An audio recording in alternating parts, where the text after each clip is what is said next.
Paz do Senhor, irmãos, a paz do Senhor, jovens solteiros, jovens casados.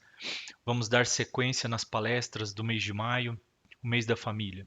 E o tema que a gente vai conversar um pouquinho hoje é sobre não adulterarás. É para mim também jovem solteiro? É um tema que é bem meio polêmico, mas a gente vai conversar um pouquinho e vai aprender um pouquinho mais a palavra de Deus através desse tema e cada vez aprender um pouco mais. Sempre é bom aprender um pouco mais a palavra do Senhor.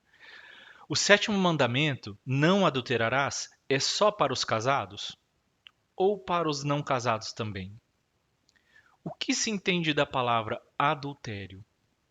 Fui pesquisar um pouquinho o significado no dicionário e aí eu trouxe alguns significados. É, violação da regra conjugal, matrimônio, casamento.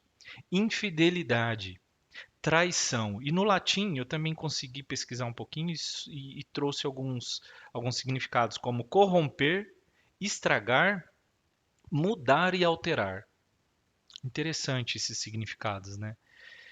O adultério é praticado no relacionamento específico de casados.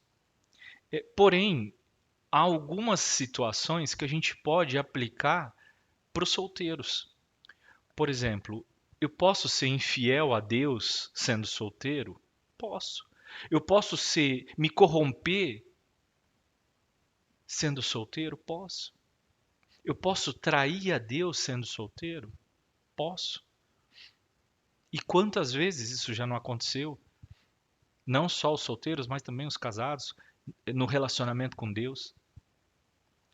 Então, o leque ele pode ser mais amplo, ele pode ser aplicado mais abundantemente, assim, e podemos. Muitas vezes acontece, não devemos, mas algumas vezes acontece. Porque se a gente parar para pensar que nós somos a noiva de Cristo, se nós estamos num relacionamento com Ele, com Cristo, podemos, algumas vezes, traí-lo. Pode acontecer de sermos infiéis,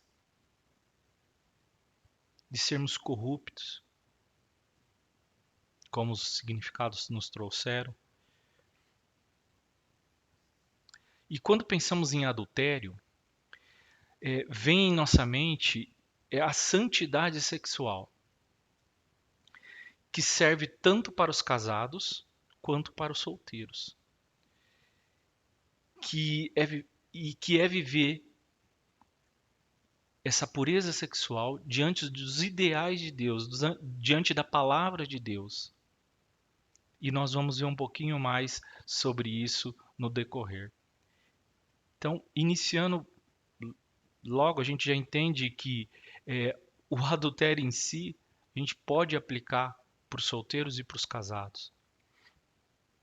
Porque a gente parte do princípio da pureza sexual.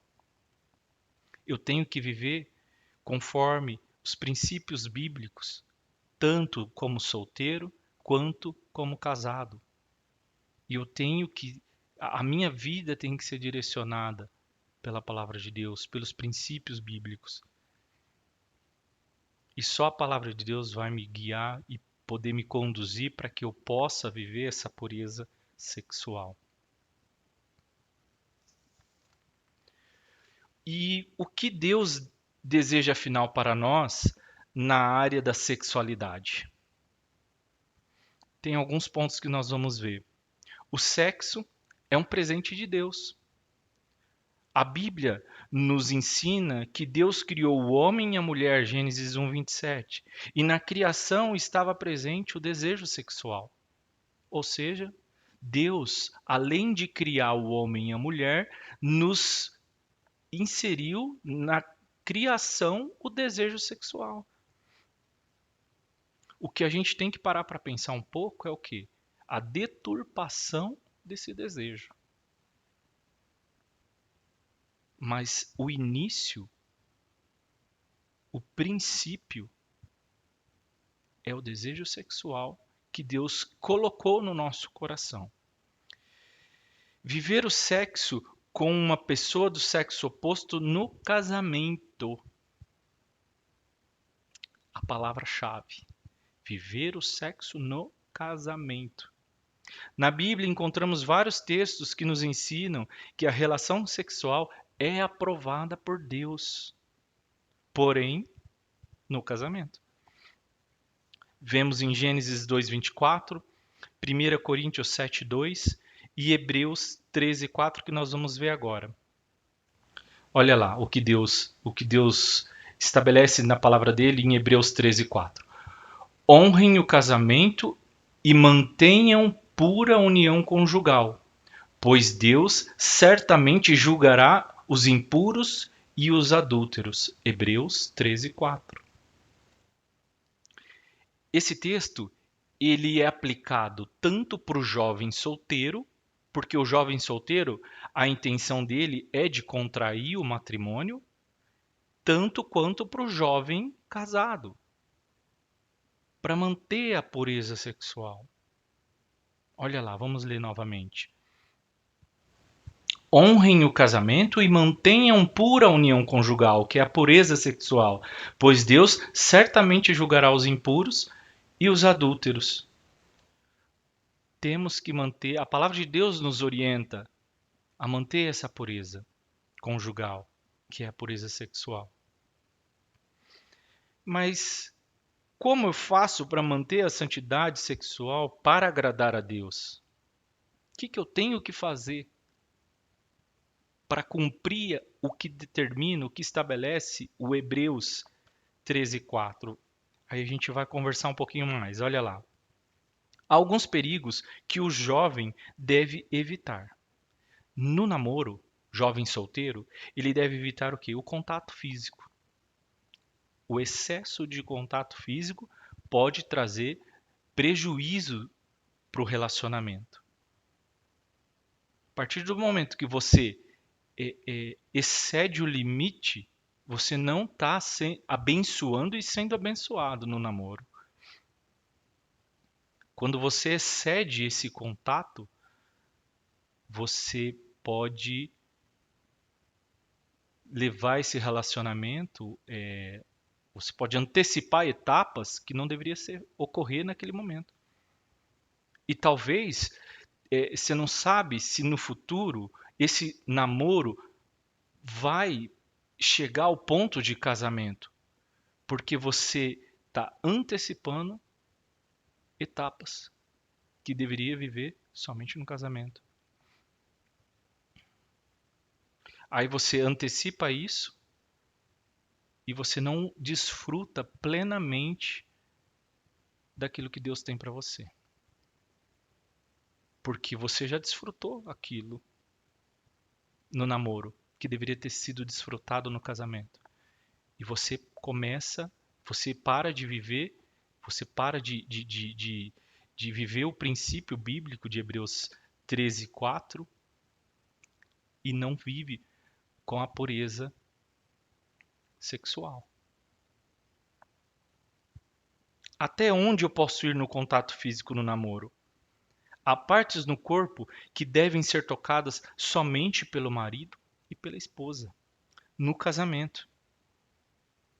Se você estiver no centro da vontade do Senhor, em plena comunhão, em pleno relacionamento com o Senhor, o Espírito Santo vai te orientar e você vai ter discernimento para falar: parei, aqui é meu limite. Até aqui eu posso ir. Se eu passar, eu não vou estar somente prejudicando a moça que eu estou namorando. Eu vou estar prejudicando ela, eu vou estar prejudicando a mim e eu vou estar ofendendo ao Senhor. Porque o namoro de um cristão, ele nunca vai ser somente a dois. Ele tem que ser a três. E a partir do momento que você ofende a moça, você ofende a você e você ofende a Cristo. Não vai ser para a glória de Deus isso. E o namoro, ele tem que ser para a glória de Deus. Tudo que você faz, aliás, tudo que você faz na sua vida tem que glorificar a Deus. Esse é o propósito do cristão. E o namoro não é diferente. Se eu tô namorando, é para honra e glória do Senhor. Qual que é o propósito do namoro? O namoro, o propósito dele é eu conhecer a minha futura esposa, que vou pro altar com ela, e a partir daquele momento eu desfrutar daquilo que Deus tem para mim de melhor, que é o sexo no casamento, e desfrutar da pureza sexual. Olha lá o que diz em 1 Tessalonicenses 4:3. A vontade de Deus é que vocês vivam em santidade. Por isso, mantenham-se afastados de todo pecado sexual. Cada um deve aprender a controlar o próprio corpo e assim viver em santidade e honra. 1 Tessalonicenses 4:3-4. A palavra de Deus ela é perfeita, ela nos traz, ela nos orienta, ela nos conduz, nos ensina a viver a plena, perfeita vontade de Deus. E a vontade de Deus é o melhor para as nossas vidas. E a partir do momento que nós saímos, falamos assim, não, eu não quero mais o controle, eu não quero que Deus controle mais minha vida, eu mesmo vou controlar minha vida. Acabou. Nós não estamos glorificando a Deus com isso. Há um segundo ponto que a gente vai continuar vendo, que para eu manter a santidade sexual, para agradar a Deus, eu devo me abster de algumas coisas, e uma delas é pornografia. A pornografia é algo que vem para destruir somente. É algo totalmente ilusório, que além de poder ter um vício na sua vida, que é o vício da pornografia, alguns estudiosos traz que o vício dela pode ser comparado com o vício de uma droga, como o da cocaína. O efeito é igual no organismo da pessoa, no cérebro da pessoa, que está consumindo aquilo. Porque a partir do momento que você é viciado em cocaína, você consome aquilo ali. E a pornografia é a mesma situação. Você consome aquilo para sua vida. E a sua vida passa a ter aquilo como principal. E tua vida começa a girar em torno daquilo. E acaba tudo. As prioridades mudam. E não precisa falar muito sobre isso. Nós sabemos que a pornografia é pecado. Ponto final. E para que a gente consiga se afastar disso, tem um pacto que pode ser feito. Se você já está de cabeça nisso, tem um pacto que você pode fazer com o Senhor, na palavra dele, que é o que? Olhos, mente e coração, que nós vamos ver agora. A palavra de Deus diz, no olhos, Jó 31:1, mente, Colossenses 3:2 e coração, Provérbios 4:23. Olha lá, vamos lá. Os olhos, fiz uma aliança com os meus olhos de não olhar com cobiça para nenhuma jovem. Jó 31:1. A mente, pensem nas coisas do alto e não nas coisas da terra. Colossenses 3:2. E o coração, acima de todas as coisas, guarde o seu coração, pois ele dirige o rumo da sua vida. Provérbios 4:23. Ou seja, se você estiver numa situação dessa, de vício, se volte para o Senhor. Se afaste de tudo aquilo que acaba com a pureza sexual na sua vida. E o Senhor e o Espírito Santo de Deus vai te ajudar a seguir adiante. Terceiro passo. União homoafetiva não é reconhecida por Deus. A sociedade e o mundo quer nos passar em um conceito torto, um conceito deturpado sobre esse assunto. Porém, nosso fundamento, nossa base tem que ser sempre a palavra de Deus. A palavra de Deus tem que nos nortear, a palavra de Deus tem que nos direcionar e nada, ou seja, aquilo que estiver fora dela não serve para o cristão. Não serve. Há uma grande diferença de amar o pecador, mas não tolerar o pecado. Vamos ver o que diz em Romanos 1, 25, 27. Romanos 1, 25, 27. Trocaram a verdade sobre Deus pela mentira. Desse modo, adoraram e serviram coisas que Deus criou, em lugar do Criador, que é digno de todo louvor eterno. Amém. Por isso, Deus os entregou a desejos vergonhosos. Até as mulheres trocaram sua forma natural de ter relações sexuais por práticas não naturais. E os homens, em vez de ter relações sexuais normais com mulheres, arderam de desejo uns pelos outros. Homens praticaram atos indecentes com outros homens e, em decorrência desse pecado, sofreram em si mesmos o castigo que mereciam. Romanos 1, 25, 27. Ou seja, Deus não reconhece a relação homoafetiva. Ponto. Claro, objetivo. Não tem o que se dizer mais sobre isso. Nós temos que nos colocar diante da palavra de Deus e nos permitir que o Senhor nos conduza através dela. Quarto ponto: reconhecer seus pontos negativos, vulneráveis e se fortalecer na fé e na comunhão com Deus. Vamos ver alguns pontos que a gente pode discorrer sobre isso. Fugir da imoralidade.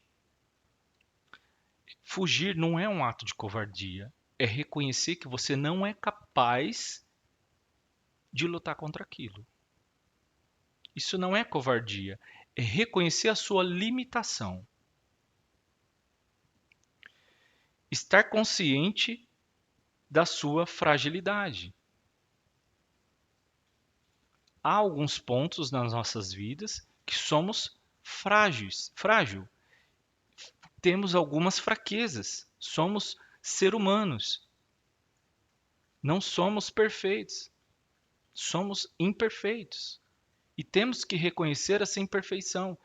Temos que reconhecer que somos pecadores. O pecado nos traz a imperfeição. O pecado nos traz a fragilidade, a fraqueza.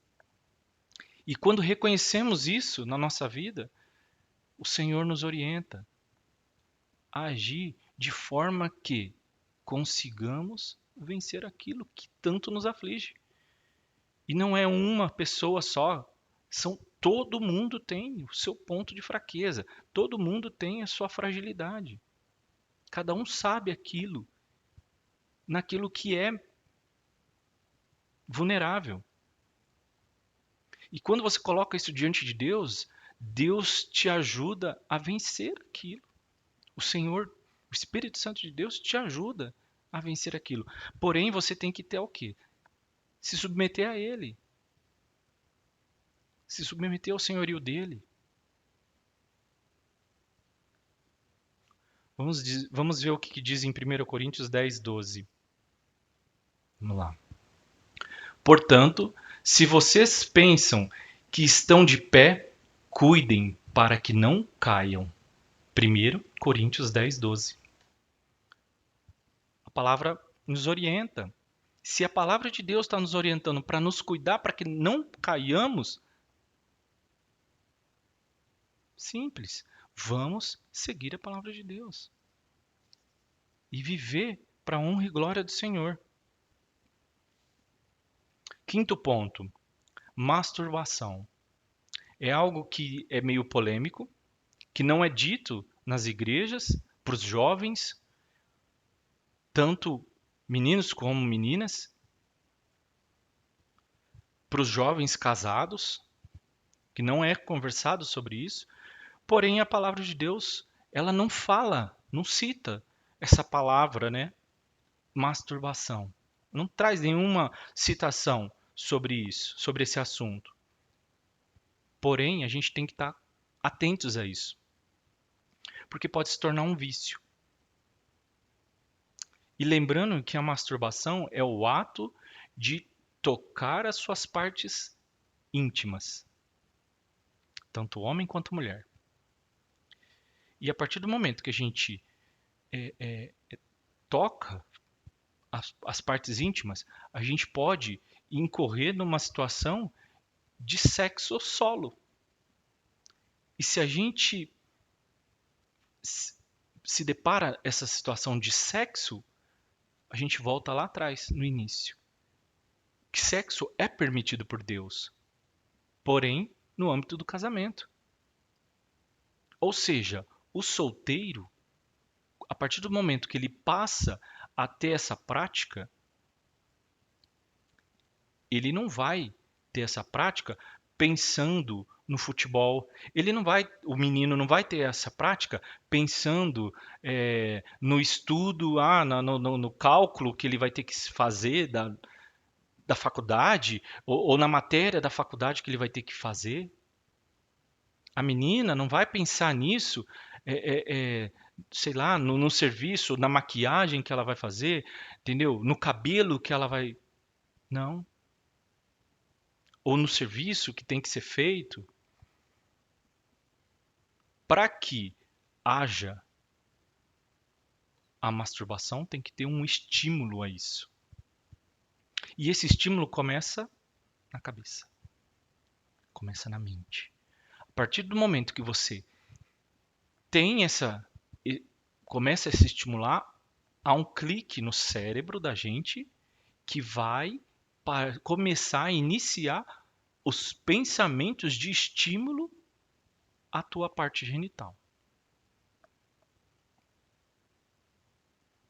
Então, para que você faça essa masturbação, você tem que pensar em algo que te estimule a fazer isso.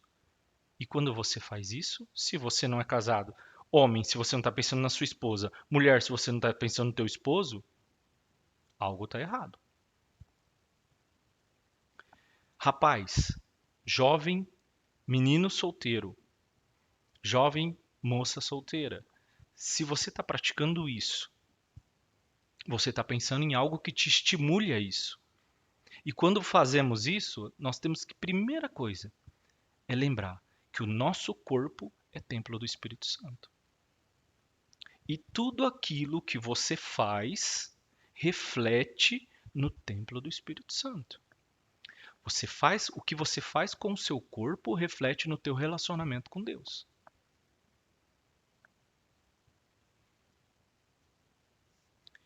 Há alguns estudos que saíram que a prática excessiva de masturbação, ela pode ter várias, inúmeras decorrências que pode prejudicar o teu organismo. Da mesma forma que a pornografia se torna um vício, se você tem a pornografia como vício, ela vai ser associada à masturbação com a prática de masturbação de forma excessiva. E aí o que vai acontecer? Você pode ter problema de foco, você não vai conseguir focar teu objetivo, você vai ter problema nos estudos, você vai ter problema na faculdade, porque você não consegue focar naquilo que você precisa focar naquele instante. Se você é casado, você pratica a masturbação, você pode estar tendo inversão de papéis.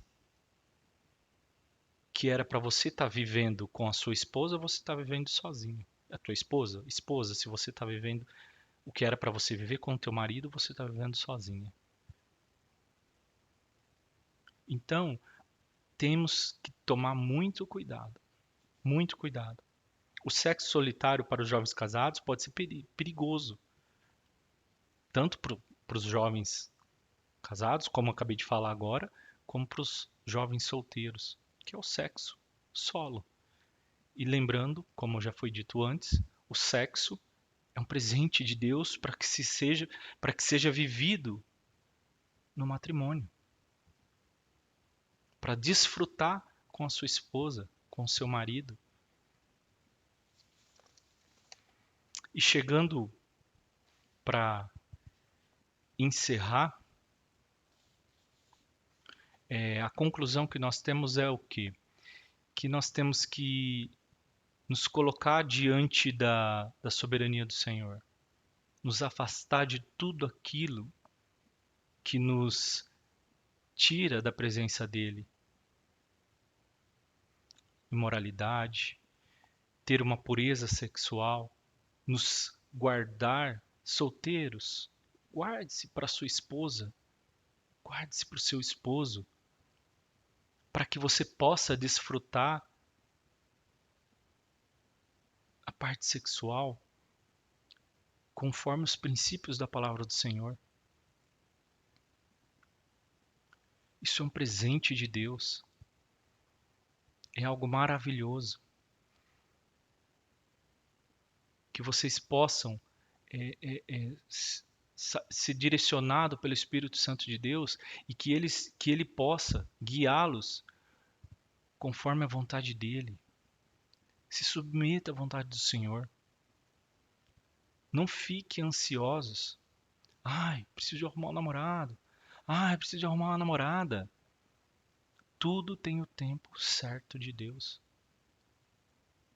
Quando você se submete a Deus, as coisas acontecem conforme a vontade dele, no momento dele, e no momento dele é perfeito. O momento dele é perfeito. Quando você reconhece as suas fragilidades, quando você reconhece as suas vulnerabilidades e se coloca na presença de Deus, Deus te honra.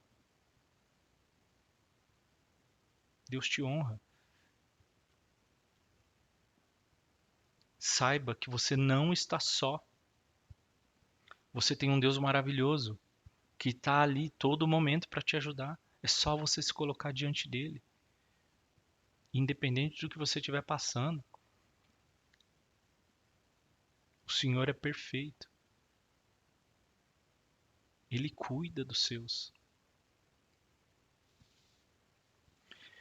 Era isso que eu tinha para falar para vocês, que para nós, né, aprendermos ainda mais da palavra dele, que o Senhor venha estar cuidando de nós, protegendo a gente, que nós possamos estar sendo sempre submetidos, é, se submetendo diante de Deus e que Deus venha ser soberano sobre as nossas vidas.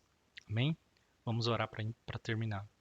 Senhor e meu Pai, graças te damos, meu Deus, por tudo que tu tens feito, por tudo que tu já fez e por tudo que tu ainda hás de fazer, Senhor Jesus, sobre as nossas vidas. Eu queria colocar diante de ti agora, Pai querido, todos os jovens da igreja, os jovens solteiros, os jovens casados. Pai querido, que nós possamos, Pai querido, ter uma pureza sexual, que a nossa mente venha a ser, Senhor Jesus, tomada pela tua palavra. E a tua palavra venha nos direcionar, Senhor. Que nós, Pai querido, possamos ser conduzidos por ti e que tu venhas fazer sempre o melhor para as nossas vidas. Que nós possamos cada dia mais e mais reconhecer as nossas falhas, as nossas vulnerabilidades e que tu venhas, Pai querido, nos conduzir conforme a tua vontade e o teu querer. Nós te louvamos, nós te glorificamos porque tu és maravilhoso e que nós possamos cada dia mais e mais nos colocar diante da tua santa presença e que o teu nome seja glorificado em cada relacionamento. E quem ainda é solteiro, se coloque debaixo da tua vontade e no momento do teu querer, tu irás abençoar para tua honra e glória. É o que eu te peço e te agradeço no nome de Jesus. Amém. Amém? Tenha um bom dia. Deus abençoe. Até a próxima.